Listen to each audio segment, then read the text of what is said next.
काफ़ी सारी ऐसी स्टोरीज होती हैं जिसको सुनने के बाद हमको लगता है कि ये सच नहीं हो सकती, पर वो सच होती है। आज की कहानी भी कुछ ऐसी है जिसको सुनने के बाद आपका मन तो बोलेगा कि नहीं, ये सच नहीं हो सकता। बट हाँ, यकीन कीजिए, जो आज हम सुनने वाले हैं वो एक सच्ची कहानी है। उस कहानी को काफ़ी सारे अमेरिका के इंस्टीट्यूशंस ने भी आकर चेक किया और उनको पता चला कि ये सब कुछ सच है। तो इस कहानी को आज अपना मन खोलकर और कान खोलकर सुनना, क्योंकि काफ़ी ज़्यादा दिलचस्प और काफ़ी ज़्यादा कंफ्यूजिंग स्टोरी है। तो चलिए स्टार्ट करते हैं। दिसंबर 1984, उत्तर भारत का एक छोटा सा गांव जिसको हम भरतना के नाम से जानते हैं, वहाँ एक लड़की रहती थी जिसका नाम सुमित्रा था। सुमित्रा ने कुछ दिन पहले ही अपने बच्चे को जन्म दिया था, जिससे वो काफ़ी ज़्यादा प्यार करती थी। वो उसके साथ हर टाइम रहती थी। अगर वो कुछ काम भी कर रही होती थी तो वो उसको अपने सीने से कपड़े के थ्रू बांध लेती थी, और जब जब वो फ्री होती थी तो वो अपने हाथ से उसका सर सहलाया करती थी या फिर पैर में गुदगुदी मचाया करती थी। सुमित्रा के गांव का जीवन काफी ज्यादा आसान नहीं था। वो बचपन से ही काफी ज्यादा हार्ड वर्किंग लाइफ जीती हुई आ रही है। उसका बचपन भी काफी ज्यादा अच्छा नहीं गया, क्योंकि उसकी मम्मी की डेथ उसके बचपन में ही हो गई थी और पापा अक्सर गाँव से बाहर जाया करते थे काम के सिलसिले में। उसकी एक कजिन थी जिसने उसे पाला पोसा और उसको बड़ा किया। शादी के बाद भी सुमित्रा का जीवन बिल्कुल नहीं बदला, क्योंकि उसका पति अक्सर काम के सिलसिले में गांव से बाहर जाता था और उसके सासू माँ और उसके ससुर उसके साथ घर पर रहते थे, जिसकी वजह से काफी ज्यादा वो अकेला महसूस करती थी। क्योंकि उस टाइम पे जो प्रथा थी वो यही थी कि घर की बेटी अपने सास या ससुर से ज्यादा बातें नहीं करती थी। तो वो अपने बच्चे को जन्म देने के बाद काफी ज्यादा खुश थी। उसे लगता था कि मैं इसके साथ बहुत ज्यादा अच्छा बॉन्ड शेयर करूंगी और ये बड़ा होकर मेरी हर बात मानेगा। और उस बच्चे के आने के बाद से एक तरीके से वो अपनी लाइफ थोड़ी चेंज कर चुकी थी। और जैसा कि हम सबको पता है कि गाँव की लाइफ इतनी आसान नहीं होती, क्योंकि आजकल के जो गाँव है उसमें थोड़ी बहुत फैसिलिटीज़ अवेलेबल है, बट पहले गाँव में कोई भी फैसिलिटीज़ अवेलेबल नहीं होती थी। उस टाइम भी लोग मिट्टी के घरों में रहते थे और कच्ची रोडें होती थी और काफ़ी सारी चीज़ें ऐसी थी जो फैसिलिटीज़ काफ़ी दूर होती थी। जैसे कि काम करने के लिए लोग बाहर जाते थे, जैसे कि कुछ सामान भी लेना था तो 2-3 किलोमीटर जाकर लेना पड़ता था, और कच्ची रोडें होती थी जिसकी वजह से और भी ज़्यादा डिफिकल्ट हो जाता था। लेकिन 1985 ये एक ऐसा साल था जहां सब कुछ बदल गया। सुमित्रा अपने बच्चे को अपने सीने से बांधकर और उसके साथ की कुछ और औरतें कुएं से पानी भरने जा रही थी। उसके हाथों में बाल्टी थी। सब लोग बात करते हुए जा रहे थे और अचानक से एक दिन ऐसा हुआ कि उसकी सारी जो दोस्त थी वो आगे चली गई और सुमित्रा एक जगह पर खड़ी हो गई। उसके हाथों से बाल्टी छूट गई और उसके जब दोस्त पीछे मुड़कर देखते हैं तो सुमित्रा एकदम स्ट्रेट होकर खड़ी हुई थी। उसके हाथ बिल्कुल सीधे थे, जैसे सावधान की पोजीशन में खड़े होते तो वो वैसे खड़ी हो गई। और जब उसके दोस्तों ने उसके पास जाकर देखा तो सुमित्रा कुछ बोल भी नहीं रही थी। उसका बच्चा रोने लगा था और लोग उससे पूछ रहे थे कि क्या हुआ, लेकिन वो कुछ नहीं बोल रही थी। और एकदम से उसने एक एक्टिविटी करना चालू करी जिसमें उसने अपने हाथ उठाए और अपनी उंगलियों को तोड़ मरोड़ रही थी। उसकी उंगलियां पीछे जा रही थी और अपनी उंगलियों को पता नहीं कैसे कर रही थी, जैसे वो उसे तोड़ना चाह रही हो। उसकी आंख की पुतलियां पीछे जा रही थी, जहां केवल उसका आई का वाइट पार्ट दिख रहा था। उसके दांत में से कट कट कट कट ऐसी आवाज आने लगी। जो आसपास में उसकी दोस्त थी उन लोगों को काफी ज्यादा डर लगा। एकदम से उसकी आवाज इतनी बढ़ गई कि बच्चा जो रो रहा था उसकी आवाज सुनाई नहीं दे रही थी। आसपास में काफी ज्यादा भीड़ लगने लगी। गाँव के आसपास के लोग भी आने लगे और देखने लगे कि ये क्या हुआ। थोड़ी देर बाद सुमित्रा नॉर्मल हो गई। सुमित्रा जब नॉर्मल हुई तो वो देखती है कि मेरे आसपास भीड़ क्यों लगी है और उनसे पूछती है कि क्या हुआ। वो अपने बच्चे को देखती है, वो रो रहा होता है, उसे चुप कराती है और सबसे पूछने लगती है कि क्या हुआ, ऐसे क्यों खड़े हो। लोग उसे कुछ नहीं बताते, क्योंकि उन लोगों ने जो देखा था उनको नहीं लगता था कि सुमित्रा को बताना चाहिए। तो उन लोगों ने कुछ सुमित्रा को नहीं बताया और वो पानी भरने चले गए। सुमित्रा भी पानी भरकर घर लौटी तो घर लौटकर सोचती है कि मेरे साथ क्या हुआ। वो अपने आप को सामने आईने में देखती है और सोचती है कि क्या हुआ। उसे भारी भारी फील हो रहा था। फिर कुछ देर बाद वो सोचती है शायद हो सकता है मैंने अभी अपने बच्चे को जन्म दिया है, मेरे लिए पहली बार है, तो हो सकता है ऐसा सब किसी को होता हो, और उस चीज को नॉर्मल समझने लगती है। इतना सब कुछ होने के बाद सब कुछ नॉर्मल हो जाता है, बट कुछ समय बाद ये दोबारा होता है। सुमित्रा के पापा किचन की साइड जा रहे होते हैं और वो देखते हैं कि सुमित्रा खड़ी हुई है और सुमित्रा एकदम सावधान की पोजीशन में दोबारा खड़ी हुई थी।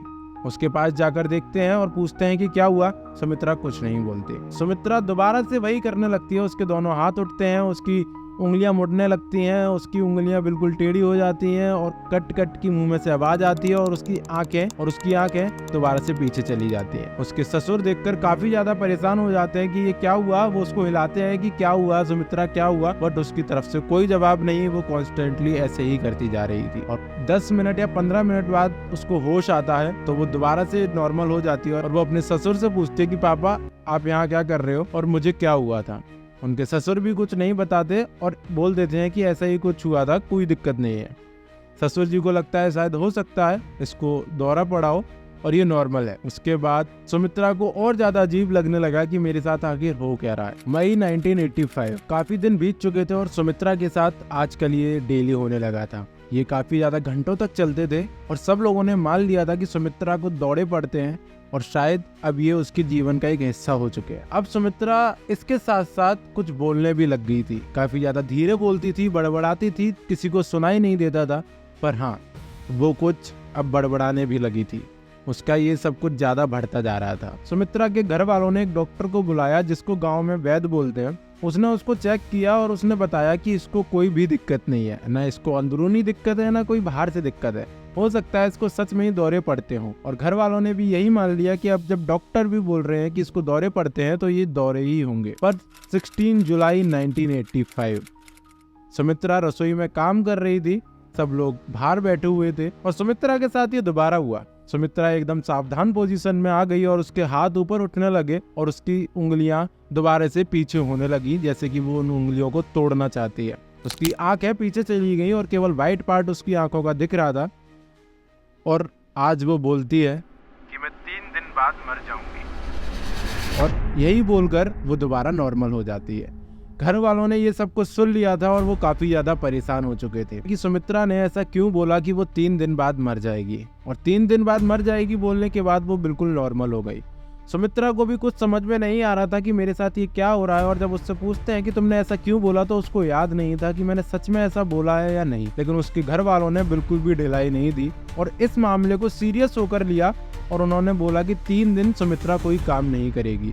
उसके पति ने भी अपने काम से छुट्टी ले ली, बोला कि मैं अपने घर पे अपनी पत्नी की देखभाल करूंगा और 3 दिन ऐसा क्या होने वाला है मैं भी देखता हूँ और मैं अपनी पत्नी का बिल्कुल ध्यान रखूंगा। उसको कोई काम नहीं करने दिया, उसको रसोई में भी कोई काम नहीं करने दिया जिससे कि उसको कोई आग वगैरह से हानि ना हो। उसको सीढ़ियां भी नहीं चढ़ने दिया कि कहीं वो सीढ़ियों से स्लिप होकर ना गिर जाए, या उसको वैसे भी नहीं चलने दिया, बाहर भी नहीं जाने दिया। उसको बिल्कुल घर में रखा कि आप कहीं नहीं जाओगी। और धीरे धीरे 2 दिन बीत चुके थे और आज 19 जुलाई आ चुकी थी। 2 दिन बीत गए थे, घर वालों को कुछ नहीं दिखा कि कुछ भी होने वाला होगा। सब लोग नॉर्मल हो गए थे, बट हाँ फिर भी आज 3rd डे था, इसलिए सब लोग थोड़ा बहुत सतर्क थे। धीरे धीरे शाम भी हो गई थी। अभी तक उसको ना दौरे पड़े थे ना कुछ उसके साथ ऐसा हुआ जिससे कि लग रहा था कि वो मर सकती है। उसकी सासू माँ रसोई में काम कर रही थी। सुमित्रा जाकर उनके पास बोलती है कि मम्मी क्या मैं थोड़ी देर के लिए बाहर चली जाऊं, मेरे को थोड़ी घर में सफोकेशन हो रही है, मैं बाहर की हवा लूंगी तो हो सकता है मैं और ज्यादा अच्छा महसूस करूं। उसकी माँ ने ये सोचा कि 3 दिन होने वाले हैं, 2 दिन बीत गए हैं और आज शाम भी हो गई है तीसरे दिन की और अभी तक कुछ नहीं हुआ है, तो एक बार मैं उसे बाहर जाने देती हूँ और कुछ देर के लिए बाहर जाएगी और वैसे भी बाहर ज्यादा दूर नहीं जाएगी। तो वो उसको अलाउ कर देती है और बोलती है कि तुम बाहर जा सकती हो लेकिन जल्दी आ जाना, और वो उसको अलाउ कर देती है। मैं आपको बता दूं कि ये सब घटना होने के बाद सुमित्रा ने अपने बच्चे को खिलाने से और अपने पास रखने से मना कर दिया था। इसलिए नहीं क्योंकि उसे ऐसा लगा कि बच्चे के बाद ये सब कुछ हो रहा है, इसलिए ताकि उसको कोई हर्ट ना हो कि कभी उसके दौरे पड़े और उसके दौरे की वजह से उसके बच्चे को हर्ट हो या फिर वो परेशानी में आए। तो इसलिए उसको अब सासू माँ ही खिलाती थी और उसकी देखभाल सासू माँ ही कर रही थी। उसके बाद सुमित्रा बाहर जाती है। सुमित्रा की एक फ्रेंड खड़ी होती है सामने। सुमित्रा उसको देखकर अपना हाथ हिलाकर हेलो बोलती है और सुमित्रा की फ्रेंड उसके पास आती है। सुमित्रा की फ्रेंड जैसे ही पास आती है और सुमित्रा बिल्कुल सावधान पोजीशन में दोबारा आ जाती है और सुमित्रा को वो देखकर उसकी दोस्त यही सोचती है कि शायद इसे दोबारा से दौरे पड़ रहे हैं। कोई बात नहीं है, ये सब कुछ नॉर्मल हो चुका था क्योंकि उसके आसपास के लोगों को और पूरे गांव को पता चल चुका था कि सुमित्रा को दौरे पड़ते हैं, तो इसलिए उसने कोई भी रिएक्शन नहीं दिया और उसने इंतजार किया कि इसके दौरे खत्म होंगे तो वो मेरे से बात करेगी। लेकिन उसे नहीं पता था कि ये दौरे के बाद शायद वो कभी सुमित्रा से बात ही ना कर पाए। जी हाँ, उसको दौरे पड़े, उसने दोबारा से सावधान की पोजीशन ली और उसके हाथ ऊपर गए और उसने दोबारा उंगलियां मोड़ना स्टार्ट करी। लेकिन आज कुछ ऐसा हुआ जिसको देखकर उसकी फ्रेंड चौंक गई। उसने आंखों की पुतलियां भी पीछे करी और उसकी हाथ की उंगलियां भी मोड़ी और उसने अपने हाथ से अपनी गर्दन को भी मोड़ना स्टार्ट कर दिया। ये उसकी फ्रेंड के लिए नया था क्योंकि उसने कभी ऐसा नहीं किया था। वो डर जाती है, वो उसके हाथ पैर हिलाती है लेकिन वो नहीं सुनती और वो अपना काम करती रहती है। वो इधर उधर आवाज लगाने लगती है। उसके घर वाले बाहर आते हैं और देखते हैं कि सुमित्रा नॉर्मल हो चुकी है और सुमित्रा अपनी फ्रेंड के ऊपर पूरा टिक गई है। एक तरीके से उसने अपना वजन उसके ऊपर पूरा छोड़ दिया है। वो चेक करती है, उसकी सांसें रुक चुकी थी, उसकी हार्ट बीट नहीं चल रही थी, उसकी पल्सेस नहीं चल रही थी। उसका पति भी आकर देखता है, उसको चेक करता है, उसकी सांसें देखता है, उसकी हार्ट बीट देखता है, उसकी पल्सेस देखता है और वो देखता है कि सुमित्रा मर चुकी है। उसका पति वहीं बैठकर रोने लगता है, उसकी मम्मी भी वहीं बैठकर रोने लगती है और सब लोग परेशान हो जाते हैं कि ये आखिर हुआ क्या। अभी सुमित्रा कुछ देर पहले तक जिंदा थी और एकदम इसके दौरे ने उसको मार दिया। सब लोग परेशान हो जाते हैं काफ़ी ज़्यादा और जैसा मैंने आपको बताया कि वहाँ कोई फैसिलिटीज़ नहीं थी, तो इसलिए उसको हॉस्पिटल ना ले जाने की बजाय लोगों ने सोचा कि अब ये मर तो चुकी है तो अब इसका अंतिम संस्कार कर देते हैं। वहाँ के आसपास के गांव के लोग यही सोच रहे थे कि ये कुछ और तो नहीं था, क्योंकि अगर दौरे होते तो ये ऐसे नहीं मरती। तो आसपास के गांव के लोगों को यही लगा कि शायद हो सकता है कोई काला जादू या फिर कुछ भी बुरा साया इनके गाँव में आ चुका है, जो कि पहले सुमित्रा में गया और सुमित्रा की जान ले ली, अब उसको दूसरा भी शरीर चाहिए होगा। तो सब लोग डर रहे थे कि कहीं दूसरा शरीर हमारे घर वालों का या हमारा तो नहीं है। तो ये सोच कर भी काफ़ी ज़्यादा लोग डर रहे थे। लोगों ने अपने काम चालू किए, क्योंकि जैसा आप सबको पता है हिंदू रिवाजों में क्या होता है, तेल लगाते हैं बॉडी पर, उसको नहलाया जाता है, उसको कपड़े पहनाए जाते हैं अच्छे अच्छे, उसके बाद उसको जलाया जाता है। तो सब लोगों ने उसके लिए सारे काम चालू कर दिए और औरतों ने उसके बॉडी पर तेल लगाना चालू किया, उसको नहलाया, उसको तैयार करना स्टार्ट किया। और जब गांव की एक औरत उसके तेल लगा रही थी और जब सब लोग रो रहे थे तो वो औरत एकदम उसकी बॉडी के पास जाती है और एकदम से पीछे हटकर एकदम से चिल्लाने लगती है। सब लोग उससे पूछते हैं कि क्या हुआ, ऐसा क्या हुआ जो तुम एकदम से हट गई और ऐसे चिल्ला रही हो। तो वो औरत ऐसा बोलती है जिसको सुनने के बाद शायद आप लोग भी यही सोचने लगो जो गाँव वाले सोच रहे थे। उसने बोला कि उसके पास जाकर देखो, उसकी आंखें तो बंद हैं लेकिन उसकी पुतलियां हिल रही थी, उसकी आंखों की पुतलियों में मूवमेंट हो रहा था। तो अगर सुमित्रा मर चुकी थी तो उसकी आंखों की पुतलियों में मूवमेंट कैसे हो रहा था? तकरीबन 45 मिनट ये सब हुआ था, जो कि उसका अंतिम संस्कार के लिए काम हो रहा था। और 45 मिनट तक जब उसकी सांस नहीं चली, उसकी हार्ट बीट नहीं चली, तो एकदम से उसकी आंखों की पुतलियां कैसे हिलने लगी। सब लोगों को ऐसा सुनकर लगा कि ये मजाक कर रही हो और जब जाकर देखते हैं तो सच में उसकी आंखों की पुतलियां हिल रही थी। और एकदम से सुमित्रा की आंखें खुलती हैं और एक वो गहरी सांस लेती है और एकदम से उठ जाती है। वो इधर उधर देखती है और उसके आसपास सब लोग हैरान थे कि ये क्या हुआ। सुमित्रा का पति काफी ज्यादा हैरान हुआ और एकदम से उसे गले लगाने भागता है और सुमित्रा उसको रोक देती है कि भाई रुको, तुम मेरे को गले क्यों लगा रहे हो। सुमित्रा का पति काफी ज्यादा हैरान हो जाता है और देखता है कि ये क्या बोल रही है। सुमित्रा वहां से उठकर एकदम से भागती है और लोग उसके पीछे पीछे भागते हैं और उसको घर लेकर जाते हैं। और जब वैद्य को बुलाया जाता है तो वैद्य भी बताता है कि ये जिंदा है और इसकी शरीर में कोई दिक्कत है ही नहीं। और जब वो मर चुकी थी तब भी वैद्य से पूछा गया था तो वैद्य ने बताया था कि ये मर चुकी है और इसका अंतिम संस्कार कर देना चाहिए। सब लोग हैरान हो गए कि अभी वैद्य ने बोला था कि 45 मिनट पहले ये मर चुकी है और अब 45 मिनट बाद ये बोल रहा है कि इसको कोई तकलीफ ही नहीं है। तो सब लोग हैरान हो गए कि वैद्य क्या पागल हो गया है, तो पहले मरा हुआ क्यों बताया और अब जिंदा है तो वो जिंदा बता रहा है। लेकिन हाँ, वैद्य ने बिल्कुल सच बताया था कि वो पहले भी मर चुकी थी और अब सुमित्रा दोबारा जिंदा हो चुकी है। सुमित्रा का पति जैसे जैसे उसे गले लगाने के लिए जाता था तो वो उसको पीछे रोक देती थी कि तुम मुझे गले क्यों लगा रहे हो। जब वैद्य से ये पूछा गया तो वैद्य ने ये बोला कि सुमित्रा के साथ काफी ज्यादा कुछ हुआ है तो उसको दोबारा नॉर्मल होने के लिए थोड़ा सा टाइम चाहिए, थोड़ा पेशेंस रखो, सब कुछ ठीक हो जाएगा। सब लोगों ने वही किया और उसके घर वालों ने बिल्कुल सपोर्ट किया उसको और सुमित्रा को एक स्पेस दिया। और जब सुमित्रा से पूछा गया कि क्या हुआ है सुमित्रा, तो उसने बोला तुम मुझे सुमित्रा क्यों बुला रहे हो, मैं सुमित्रा नहीं हूँ। घर वालों को ये सुनकर भी काफी ज्यादा अजीब लगा कि सुमित्रा ये क्यों बोल रही है कि वो सुमित्रा नहीं है। सुमित्रा के बच्चे को सुमित्रा के पास लाया गया तो सुमित्रा ने बोला मेरा बच्चा ये नहीं है, मेरे पास क्यों लेके आ रहे हो इसको। घर वाले ये सोचते हैं कि ये तो इससे बहुत ज्यादा प्यार करती थी तो इसको क्यों नहीं पहचान पा रही है ये।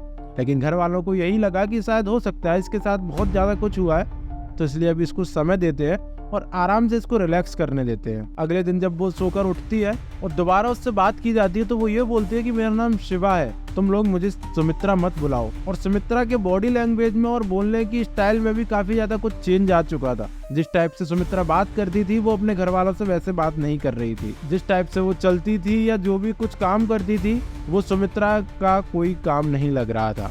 ऐसा लग रहा था कि जैसे कोई सच में और ही है। और मैं आपको बता दूं कि सुमित्रा को पढ़ना लिखना नहीं आता था क्योंकि उसने स्टार्टिंग से एजुकेशन नहीं ली थी। बट सुमित्रा ने अपने पति से बोला मुझे कुछ पेन और पेपर ला कर दो, मैं कुछ चिट्ठियां लिख रही हूँ और वो जाकर पोस्ट करके आओ जिस एड्रेस पे मैं तुमसे बोल रही हूँ।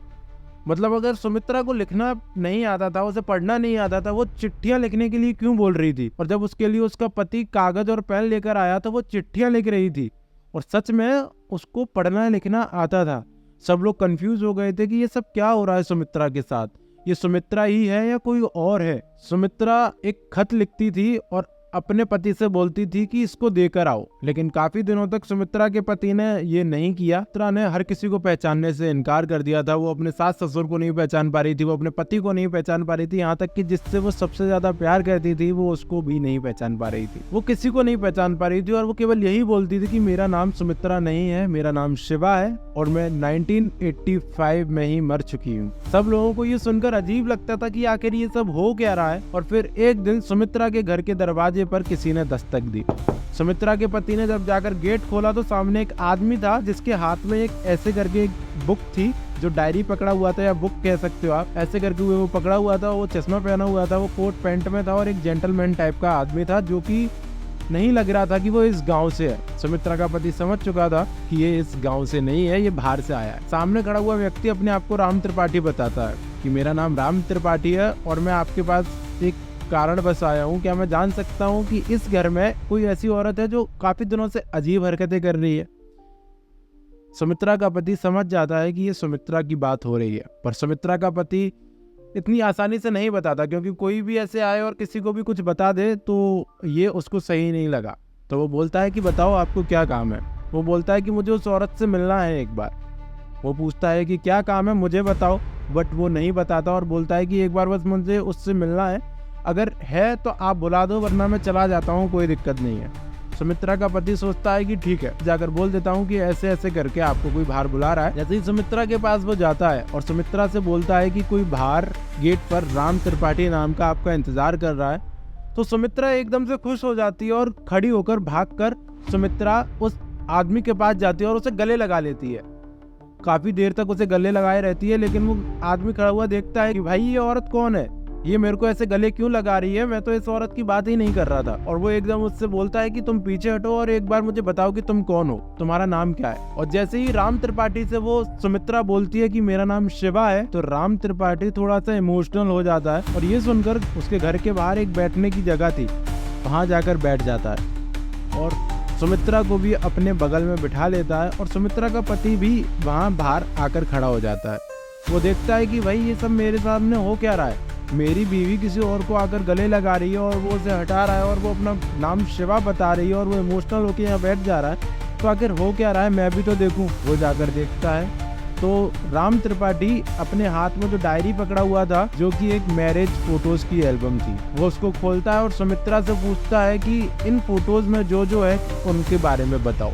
वो सब कुछ सच बता देती है कि ये कौन है, ये कौन है और ये सब मेरी शादी की फोटोज है। राम त्रिपाठी ये सुनने के बाद काफी ज्यादा खुश होता है, वो रोने लगता है और उसका पति खड़े होकर देख रहा होता है कि आखिर ये हो क्या रहा है, मेरी बीवी ये क्यों बोल रही है कि ये मेरी शादी की फोटोज है और ये आदमी उसकी बातें सुनकर रो क्यों रहा है, इतना इमोशनल क्यों हो रहा है। उसको कुछ भी समझ में नहीं आ रहा था और ऐसी सिचुएशन में सच में किसी को कुछ समझ में नहीं आएगा कि आखिर उसकी बीवी ये सब कर क्या रही थी। उसके बाद राम त्रिपाठी को शिवा बताती है कि उसके ससुराल वाले उसको मारते थे, यहाँ तक कि उसके पति ने भी उसको काफी ज्यादा मारा था।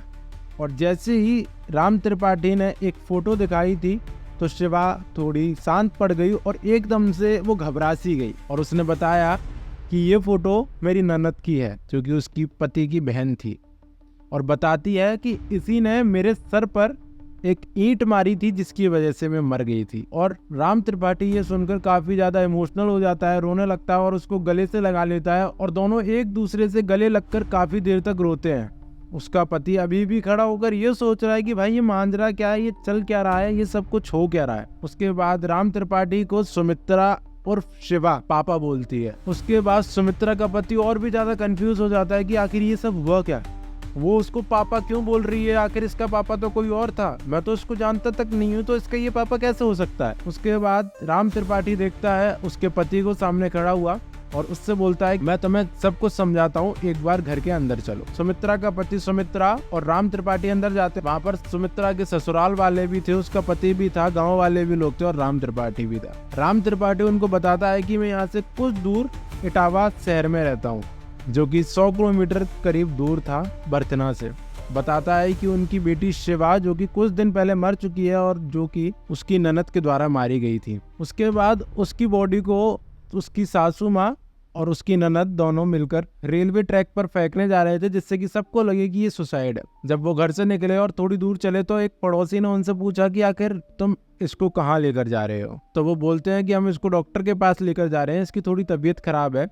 और उसके पड़ोसी ने उतना ध्यान नहीं दिया और वो आगे चला जाता है और वो लोग जाकर उसको रेलवे ट्रैक पर फेंक देते हैं। और जब अगले दिन ये पता चलता है कि उसने रेलवे ट्रैक पे जाके सुसाइड कर ली, तो पुलिस वाले देखते हैं कि उस रेलवे ट्रैक पे पूरी रात में कोई भी ट्रेन नहीं आई थी और जो उसके सर पर जो ईंट का घाव था उसको भी देखकर पुलिस वालों को भी यही लगता है कि नहीं, इसने सुसाइड नहीं करी है। पर पता नहीं क्यों पुलिस वालों ने उस केस पे ध्यान नहीं दिया, क्योंकि उस टाइम पे वैसे भी पुलिस वाले इतना ध्यान नहीं देते थे, फालतू की चीज़ों पर ज़्यादा ध्यान रहता था उनका। और उन लोगों ने इस केस को बिल्कुल सीरियस नहीं लिया और बोल दिया कि हाँ ये सुसाइड करने गई थी और कुछ भी नहीं हुआ। राम त्रिपाठी ने बताया कि उसकी बेटी की डेथ 18 जुलाई को हुई थी और सुमित्रा की डेथ 19 जुलाई को हुई थी। अब इसका कैसे कनेक्शन बैठा ये तो नहीं पता, पर ये साइंटिफिक फैक्ट के साथ प्रूव हो गया था। किसी के मरने के बाद किसी की आत्मा दूसरी औरत के बॉडी में आ गई थी। मतलब यहाँ पर सुमित्रा की तो कोई गलती नहीं थी। मतलब अगर इस पूरी कहानी को देखे कि सुमित्रा की क्या गलती थी जो उसके साथ ये सब कुछ होने लगा, सुमित्रा के साथ इतने टाइम से दौरे क्यों पड़ रहे थे, या मतलब जो भी उसके साथ हो रहा था वो इतने टाइम से क्यों हो रहा था। और जो सुमित्रा ने 3 दिन वाली बात बोली कि मैं 3 दिन में मर जाऊंगी, वो कैसे उसने बोला। मतलब उस टाइम तो शिवा की आत्मा शिवा के अंदर ही थी, क्योंकि 18 तारीख को वो मरी और 19 तारीख को सुमित्रा की बॉडी में उसकी आत्मा 100 किलोमीटर दूर आई थी। तो उसको 3 दिन पहले कैसे पता चल गया कि वो 3 दिन बाद मरने वाली है और एग्जैक्टली 19 तारीख को वो मर भी गई। तो इस चीज का मुझे भी कंफ्यूजन है और थोड़ा साइंटिफिक रीजंस भी प्रूफ नहीं कर पा रहे ये चीज, बट हाँ ये सब कुछ सच था। इस सब के बाद राम त्रिपाठी अपनी बेटी को अपने साथ ले जाता है और उसके ससुराल वालों ने भी सुमित्रा को उनके साथ भेज दिया, ये मानकर कि हाँ ये सच में शिवा है, अब हमारी सुमित्रा इस दुनिया में नहीं रही। और वो काफी ज्यादा खुश भी हो गए कि एक बाप को उनकी बेटी दोबारा मिल गई और वो दोनों एक दूसरे की फैमिली में जुड़ गए। मतलब शिवा उनके साथ भी रहती थी और उनसे भी बात किया करती थी, जिससे कि उन लोगों को सुमित्रा की कमी थोड़ी महसूस ना हो। और उसके बाद सासू माँ ने सुमित्रा के बच्चे का ध्यान रखा और शिवा अपने पापा के साथ ही इटावा में रहने लगी। और कुछ टाइम बाद शिवा की डेथ हो गई, जो कि नेचुरल रीजंस की वजह से हुई थी। तो ये कहानी यहीं खत्म होती है। और इस कहानी में हम लोग थोड़ा बहुत कंफ्यूज जरूर हुए होंगे कि आखिर सुमित्रा को इतने दिन पहले से वो दौरे टाइप के क्यों पड़ने लग गए थे, वो ऐसे क्यों करने लग गई थी। और जैसा मैंने आपको बताया कि वो 3 दिन पहले उसको कैसे पता चला कि वो मरने वाली है, और जबकि वो 18 तारीख को मरी है तब भी उसने 16 तारीख को कैसे बताया कि मैं 3 दिन बाद मरने वाली हूँ। अगर शिवा की आत्मा सच में उसके अंदर आती थी, शिवा की आत्मा सुमित्रा के अंदर कैसे आ गई जबकि वो मरी भी नहीं थी 16 तारीख। तो ये कुछ ऐसी चीजें हैं जो मुझे थोड़ा बहुत कंफ्यूज कर रही थी इस केस को लेकर। बट हाँ ये 110% रियल स्टोरी है। तो सुमित्रा के साथ ही ऐसा क्यों हुआ ये मुझे नहीं समझ में आया, और काफी ज्यादा मैंने रिसर्च भी करी तब भी मुझे नहीं पता चला कि सुमित्रा के साथ ही उसकी आत्मा क्यों कनेक्ट हुई और उसके साथ इतना सब कुछ क्यों हुआ। क्योंकि उस बेचारी का भी कुछ टाइम पहले ही बच्चा हुआ था, तो वो अपनी लाइफ में खुश होने लग गई थी, उसी टाइम उसके साथ ये सब कुछ हो गया। तो इस कहानी को यहीं खत्म करते हैं। और अगर आपको ऐसी डॉक्यूमेंट्रीज पसंद है तो आप मेरे चैनल को सब्सक्राइब करो, इस वीडियो को लाइक करो। अगर पसंद आई हो कमेंट में जरूर बताना कि आपने पहले ये कहानी सुन रखी थी या आपको लगता है कि ये फेक है या रियल। मैं आपको डिस्क्रिप्शन में एक लिंक भी दे दूंगा जहां पर आप इसकी थ्योरीज और जो रिसर्च हुई थी वो आप पढ़ सकते हो। तो मिलते हैं अगली वीडियो में, तब तक के लिए बाय बाय।